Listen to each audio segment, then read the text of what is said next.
Salut à tous, aujourd'hui je vous retrouve pour une vidéo point lecture dont je vais vous présenter mes deux dernières lectures. C'est un point lecture assez positif puisque mes deux dernières lectures sont des lectures que j'ai beaucoup appréciées. Ce n'est pas des coups de cœur parce que je crois que je deviens assez compliquée pour avoir des coups de cœur, mais ce sont quand même deux lectures que je recommande à tout le monde. Donc je vais commencer à vous présenter le tome 2 de Divergente écrit par Veronica Ross. Donc j'ai passé un agréable moment durant ce tome 2. Il faut dire que j'attendais énormément de ce tome 2 tout simplement parce que j'avais adoré le premier tome. C'est vous qui avez voté pour que je lise le premier tome parce que on va dire j'étais assez en retard parce que j'avais ni lu le tome 1 et j'avais même pas vu le film. Bon, à l'heure d'aujourd'hui, j'ai toujours pas vu le film, mais je vais le faire, promis juré. Du coup, j'attendais énormément du tome 2. Donc pour vous parler du tome 2, ça va être assez délicat puisque je ne peux pas vous dire ce qui se passe dans ce tome 2 puisque mon but ce n'est pas de vous spoiler le tome 1 ni le tome 2, hein, on est bien d'accord là-dessus. Donc moi je vais juste vous dire que j'ai été assez surprise de ce tome 2. J'avais déjà beaucoup apprécié ma lecture du tome 1. J'adorais l'histoire, je trouvais que l'histoire était bien menée, j'adorais le contexte, l'atmosphère que le livre dégageait. Donc pour ceux qui me suivent depuis un bon moment, vous savez que j'ai du mal à lire une saga tout d'un coup. C'est-à-dire que par exemple, je vais lire le tome 1 de Divergente et puis après je vais lire une romance pour carrément changer d'univers pour revenir au tome 2, etc. Bon, là, j'ai lu juste un livre entre le tome 1 et le tome 2 de Divergente, donc ça allait. J'ai bien conscience que ma méthode n'est pas forcément la meilleure, tout simplement puisque des fois je vais avoir tendance à laisser 4 ou 5 mois entre deux suites. Et le problème c'est qu'au moment où j'ouvre le livre, une suite, je me rappelle plus ce qui s'est passé à la fin de l'autre livre. Et je trouve ça assez dommage. En effet, il y a des résumés qui racontent assez bien en détail tout ce qui s'est passé, qui racontent carrément toute l'histoire du livre. Donc c'est idéal pour ceux qui veulent attendre un bon moment entre les suites et qui veulent se rappeler un peu ce qui s'est passé avant pour se plonger dans ce nouveau livre. Mais moi en fait du coup je m'aperçois que j'ai un peu du mal. Enfin voilà, c'est pas la même chose entre lire un résumé qui réexplique vraiment tout et notre propre lecture. Donc je pense que désormais je vais lire les sagas les unes après les autres sans les enchaîner pour autant mais en laissant peut-être un livre entre deux suites. Voilà, je viens de confier ma vie. Je ne sais pas si ça vous intéresse ce que je viens de vous dire, mais en tout cas, c'est dit. Ce que j'ai beaucoup apprécié dans ce tome 2, c'est l'action. L'action, elle est omniprésente. Je ne dis pas que dans le tome 1, on s'ennuie, etc. hein. C'est juste que le tome 1, j'ai dévoré les pages, mais j'en avais conscience. Alors que ici, dans le tome 2, j'en avais pas du tout conscience. Je me faisais même violence pour ne pas lire le livre d'une traite. C'est-à-dire que je finissais un chapitre, je me disais ah, attends un petit peu, garde-en pour ce soir, pour demain matin, j'en sais rien. Et puis au final, bah non, parce que j'avais beau poser mon livre, et en fait j'avais l'histoire qui me trottait dans la tête, je me disais mais elle va le faire, elle va pas le faire. Et du coup j'étais obligée de lire la suite. Donc pour ce tome 2, l'action est vraiment un bonus. Ce que j'ai beaucoup apprécié dans ce tome 2, c'est que malgré qu'il y ait de la violence, de la barbarie, tout ce que vous voulez, même si l'histoire est à un côté assez sombre, il y a une petite histoire amoureuse, il y a une romance qui est basée sur deux personnages dont j'affectionne assez énormément. Je ne dirai pas les prénoms puisque ceux qui n'ont pas lu le tome 1, bah, c'est temps de le faire, sinon bah tant pis pour vous pour les prénoms. Mais c'est vraiment quelque chose que Veronica Ross gère divinement bien. C'est-à-dire qu'elle sait manier plusieurs genres.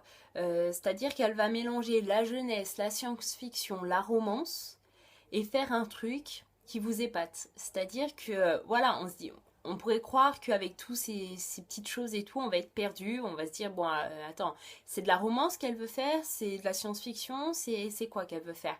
Et au final, non, on n'est pas une seule fois perdu. C'est, je veux dire, elle amène vraiment ce petit côté de romance toujours au bon moment dans son roman, et c'est vraiment un point bonus pour le livre. Ensuite, dernier point bonus positif que j'ai retenu de ce livre, c'est la fin.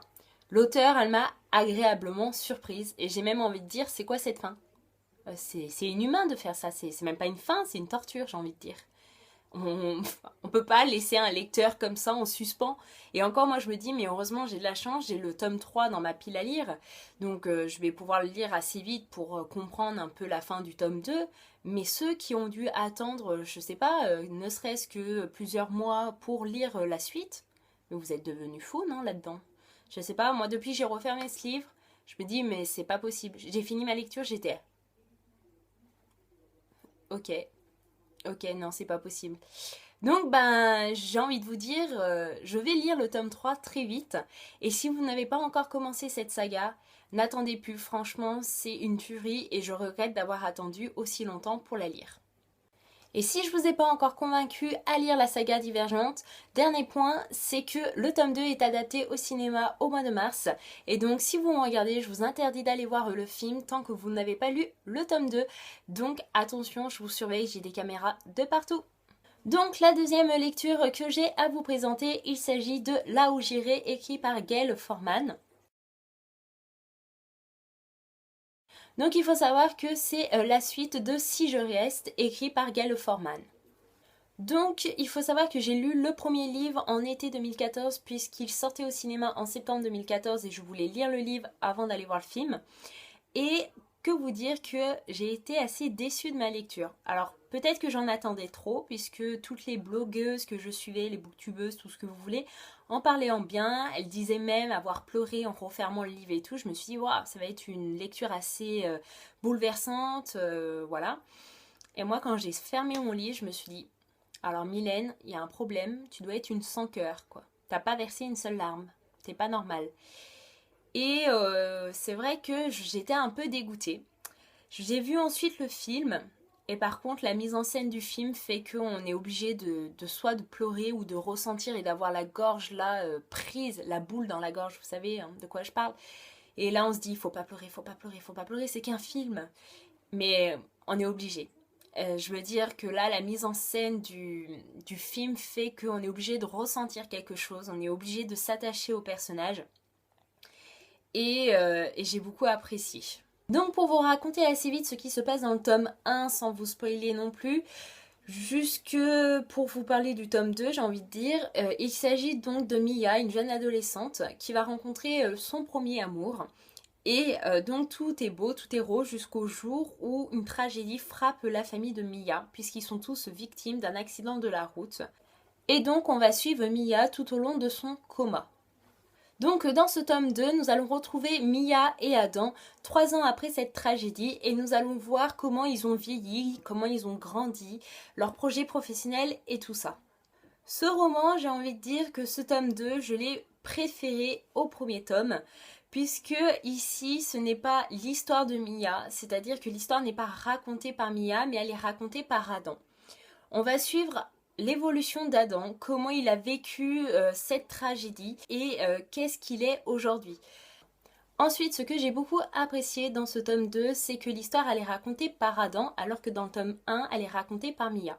Ce côté masculin m'a beaucoup plu dans ce tome-là. Donc ici, on va suivre Adam qui est un jeune homme qui souffre. Donc certes, il a souffert à cause de l'accident de Mia, mais il a aussi souffert puisqu'il n'est plus avec Mia. Et en fait, on se demande, est-ce que il est plus avec Mia puisqu'elle elle est décédée suite à l'accident ou est-ce qu'ils ont rompu? Et donc on va dévorer les pages au fur et à mesure pour savoir, pour avoir une réponse. Ce roman m'a permis aussi de changer d'opinion sur le personnage d'Adam. Dans le tome 1, j'ai plus trop le souvenir, il me semblait que ça allait. Mais dans le film, des fois, il m'énervait. Je disais, mais t'as un comportement de salaud, Adam, à un moment, il faut se réveiller, quoi. Tu peux pas être plus méchant que ça, quoi. Alors que dans ce tome 2, on se dit, mais en fait, derrière sa caricature de jeune rocker un peu rebelle et tout, bah, il y a un cœur qui se cache et voilà, on ne peut pas être insensible à Adam et à sa souffrance. Donc ce livre m'a permis de changer d'opinion sur le personnage féminin du livre, donc Mia. Donc dans le tome 1 et dans le film, je la trouvais assez adorable, assez sensible, assez voilà, géniale, etc. Et puis dans ce tome 2, j'avais envie de la baffer. Certes, je suis un peu horrible de dire ça parce qu'après tout ce qu'elle a vécu, on peut être que sensible à son chagrin et à sa souffrance, mais en même temps, elle n'est pas obligée de faire souffrir les autres, quoi. Je veux dire, ok, oui, t'as pas de chance, t'es malheureuse, mais t'es pas obligée de pourrir la vie des autres, quoi. Et franchement, c'est assez drôle que mes deux avis sur ces deux personnages se sont totalement inversés du tome 1 au tome 2. Donc je ne vais pas vous raconter ce qui se passe dans le tome 2 puisque c'est pas mon but. Mon but c'est de vous donner envie de le lire. Si je vous raconte ce qui se passe là, ça n'a plus d'intérêt pour vous. Mais le côté positif, c'est que j'ai été assez contente de la fin, même si j'avais deviné comment ça allait se finir. Hein. J'ai pas été surprise là-dessus. Du coup, en fait, d'un côté, je me dis, elle aurait pu nous surprendre, ça aurait été pas mal, mais bon, on va pas trop lui en demander, c'est quand même déjà bien. C'est un livre qui se lit très vite puisqu'il fait 200 pages et on va dire que c'est un peu le côté négatif du coup puisque j'avais l'impression de ne pas en avoir assez. Bon après je dis pas, il n'y avait pas besoin de faire encore un roman de 400 pages pour ça, hein. Mais genre une petite vingtaine, trentaine de pages, ça m'aurait fait plaisir d'attendre, d'avoir plus de temps à partager avec Adam et Mia. Donc si vous n'avez pas encore lu Si je reste et là où j'irai de quel format, n'hésitez pas, ce sont des petits livres qui se lisent tout seuls et qui sont tout courts. Et si vous voulez lire une histoire assez bouleversante et touchante, ces livres sont faits pour vous. Et voilà, mon point lecture est enfin terminé. N'hésitez pas à me dire en commentaire si vous avez lu un des deux livres que je vous ai présentés dans cette vidéo. Je vous dis à bientôt dans une prochaine vidéo. Bye bye!